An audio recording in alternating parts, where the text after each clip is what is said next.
मुश्किलों से भाग जाना आसान होता है। मुश्किलों से भाग जाना आसान होता है। हर पहलू जिंदगी का इम्तिहान होता है। डरने वालों को कुछ नहीं मिलता जिंदगी में, और मेहनत करने वालों के कदमों में जहान होता है।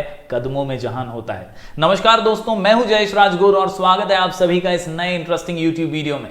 दोस्तों, आप ही के कदमों में कुछ ही दिनों में जहान हो सकता है। जी हां दोस्तों, एचएससी का रिजल्ट, जी हां एसएससी का रिजल्ट तो हमने देख लिया, कुछ ही दिनों पहले आ चुका है। अब बारी है एचएससी यानी 12th स्टैंडर्ड के रिजल्ट्स की, और वो भी अब कुछ ही दिनों में आने वाला है। क्या कयास लगाए जा रहे हैं और किस प्रकार की प्रक्रिया से सब कुछ हो रहा है और कब एग्जैक्टली रिजल्ट आने की गुंजाइश है, इसके बारे में आज की इस वीडियो में चर्चा करेंगे। और दोस्तों, खास बात आपको यह भी बता दूं कि इस चैनल से जुड़े रहिएगा, क्योंकि यहां पर आपको रिजल्ट्स के बाद तुरंत ही FY BCom, FY BAF, BMS वगैरह के भी थियरी सब्जेक्ट्स के वीडियोस मिलते रहेंगे। तो आपकी हेल्प के लिए, आपके लिए ही वीडियोस लगातार आते रहेंगे। तो जरूर अपना प्यार बरकरार रखिएगा और ज्यादा से ज्यादा स्टूडेंट्स तक इसे पहुंचाइएगा। हम ऐसे ही वीडियोस आपके लिए लगातार लेकर आते रहेंगे।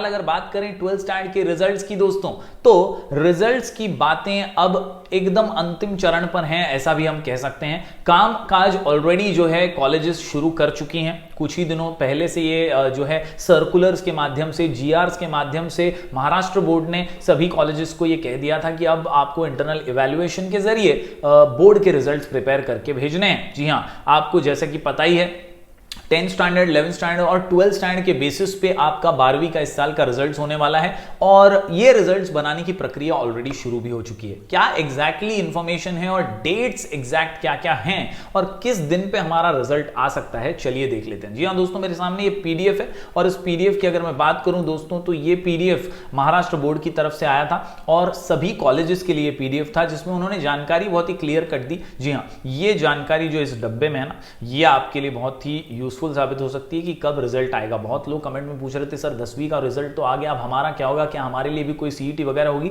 तो वो सभी जानकारी आपको यहां पर मिलने वाली है दोस्तों। सबसे पहले तो यहां पर बताया कि कैसे मूल्यमापन वगैरह करना है मुख्याध्यापक और प्राचार्य यानी टीचर्स को और प्रिंसिपल्स को बोर्ड ने पूरी जो कार्य पद्धति है वो समझा करके यूट्यूब चैनल से प्रशिक्षण दिया गया, ट्रेनिंग दी गई, और वो ट्रेनिंग जो थी 7 तारीख को दी गई है सभी को। जी हाँ, 7 तारीख को, आज दोस्तों 20 तारीख है जब आप ये वीडियो देख रहे हैं, 7 तारीख को ये ट्रेनिंग हो गई। ट्रेनिंग में सभी टीचर्स को समझाया गया कि किस तरह से मार्किंग करनी है, किस तरह से 10th के मार्क्स, 11th के मार्क्स और 12th के मार्क्स जोड़ने हैं और कैसे रिजल्ट बनाना है, ये सब कुछ सिखाया गया। इसके बाद दोस्तों कुछ मूल्यमापन अगर किसी विद्यार्थी का नहीं हुआ है या कोई एग्जाम्स नहीं हुए हैं या कभी कुछ स्कूल से कोऑर्डिनेशन नहीं हुआ है, तो वो करने के लिए कुछ डेज दिए गए कि 7 तारीख से 14 के बीच में आप स्टूडेंट्स से एटलीस्ट इंटरनल कुछ इवैल्यूएशन के लिए ले लीजिए। अगर कुछ प्रैक्टिकल्स हैं, असाइनमेंट्स वगैरह हैं, तो वो भी कलेक्ट कर लीजिए।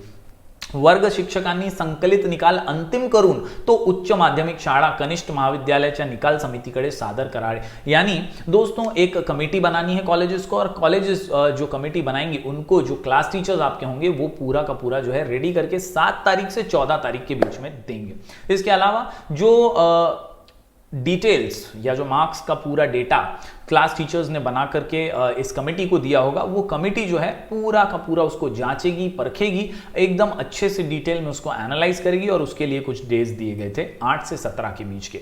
फिर जो एक संगणक प्रणाली जिसे हम कहते हैं, जो कि बोर्ड की वेबसाइट होती है, उसके ऊपर सब टीचर्स को मिलकर के मार्क्स डालने हैं। सभी कॉलेजेस ने ऑलरेडी वो मार्क्स फीडिंग का काम भी शुरू कर दिया। हालांकि वेबसाइट जो थी बोर्ड की बहुत ही लेट चल रही थी और जिस दिन डिसाइड हुआ था उस दिन नहीं खुली, थोड़ा सा डिले हो गया इसमें, लेकिन अभी कॉलेजेस ने वो मार्क्स फीडिंग का काम भी शुरू कर दिया है। तो मैक्सिमम कॉलेजेस जितने भी हैं, जूनियर कॉलेजेस, उन सभी ने ये काम पर पूरा फोकस किया है, पूरी मेहनत के साथ सभी टीचर्स इसमें लगे हुए हैं, और जो भी गुण डिसाइड हुए हैं, जो भी मार्क्स का वेटेज डिसाइड हुआ है स्टूडेंट वाइज, वो अपनी वेबसाइट पर भरा जा रहा है, बोर्ड की वेबसाइट पर डाला जा रहा है। मुख्याध्यापक प्राचार्यांनी निकाल समितीने प्रमाणित केलेल्या निकालानुसार विद्यार्थ्यांचे विषयनिहाय गुण मंडळाच्या संगणक प्रणालीमध्ये भरणे, यानी 14 से 21 तारीख तक का डेट है।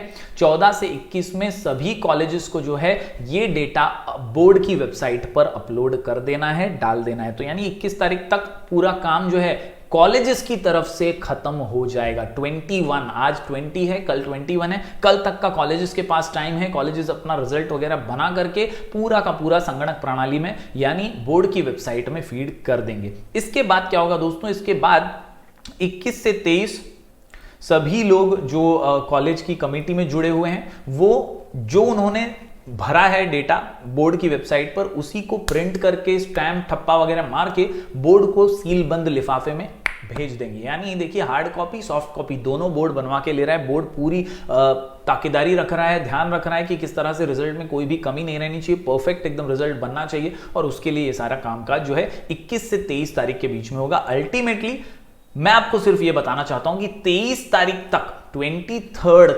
23 तक कॉलेजेस का पूरा काम जो है खत्म हो जाएगा।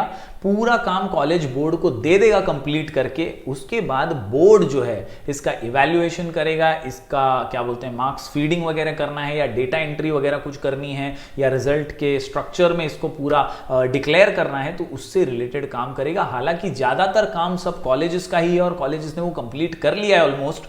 23 तारीख तक सब कुछ कॉलेजेस की तरफ से खत्म होगा। उसके बाद सिर्फ बोर्ड को अपने विभागीय मंडल को उसे बस जांचना है, परखना है, चेकिंग करनी है, क्रॉस वेरीफाई करना है, and then your results will be out. यानी 23 तारीख तक तो कॉलेजेस का काम हो जाएगा। 23 के बाद 2-5 दिन ज्यादा से ज्यादा बोर्ड वालों को लगेंगे और उसके बाद मैं ये कह सकता हूं कि 31 जुलाई के आसपास आपका रिजल्ट डेफिनेटली आ जाएगा। यस, आ ही सकता है अगर इस डेट में कोई भी आगे पीछे अभी ना हो। यस, 23 तारीख तक अगर सब कॉलेजेस ने कंप्लीट कर लिया काम, जो कि ऑलमोस्ट हो चुका है। मैं जहां पे काम करता हूं हमारे यहां पे भी ऑलमोस्ट काम खत्म हो चुका है। हमारे जैसे अलग अलग कॉलेजेस अगर टाइम पे काम कंप्लीट कर देते हैं तो डेफिनेटली दोस्तों आपका रिजल्ट 31 जुलाई या max to max first week of August में आ जाएगा। तो उम्मीद करता हूं दोस्तों आप लोग अपने फ्यूचरिस्टिक गोल्स के साथ रिजल्ट्स का इंतजार करें। कोई भी टेंशन ना लें, कोई भी ज्यादा पैनिक ना करें। जो भी रिजल्ट्स आएंगे ये आपके एवरेज रिजल्ट्स हैं। 10th, 11th और 12th के मार्क्स के बेसिस पे ये रिजल्ट हैं। आपके कॉलेजेस ने अभी तक आपको कांटेक्ट करके कुछ ना कुछ तो काम करवा ही लिया होगा, फिर वो इंटरनल मार्क्स से रिलेटेड हो या प्रैक्टिकल मार्क्स से रिलेटेड। तो टेंशन लेने की कोई बात नहीं है। एक पीस ऑफ पेपर कभी भी आपका भविष्य तय नहीं कर सकता। तो आपको याद रखना है कि अपना भविष्य अगर उज्जवल करना है तो स्किल्स को बढ़ाना होगा, स्किल्स को डेवलप करना होगा। भविष्य के बारे में सोचने का इससे सुनहरा मौका आपको कभी नहीं मिलेगा, इतना समय आपको कभी नहीं मिलेगा। तो सोचिए अच्छे से कि कौन से क्षेत्र में जाना है, कौन से फील्ड में जाना है। आपको बीकॉम करना है, बैफ करना है, बीएमएस करना है, आगे जाके एमबीए करना है या कोई अन्य क्षेत्र में आपको जाना है। जो भी क्षेत्र आपको चुनना है उसके बारे में रिसर्च करने का टाइम अभी है। तो इस स्वर्ण संधि को मिस मत कीजिए, इसको यूटिलाइज कीजिए, इस अपॉर्चुनिटी का पूरा फायदा उठाइए। जल्दी मिलेंगे आपके रिजल्ट के साथ। तब तक के लिए बहुत बहुत शुक्रिया। Do like, share and subscribe.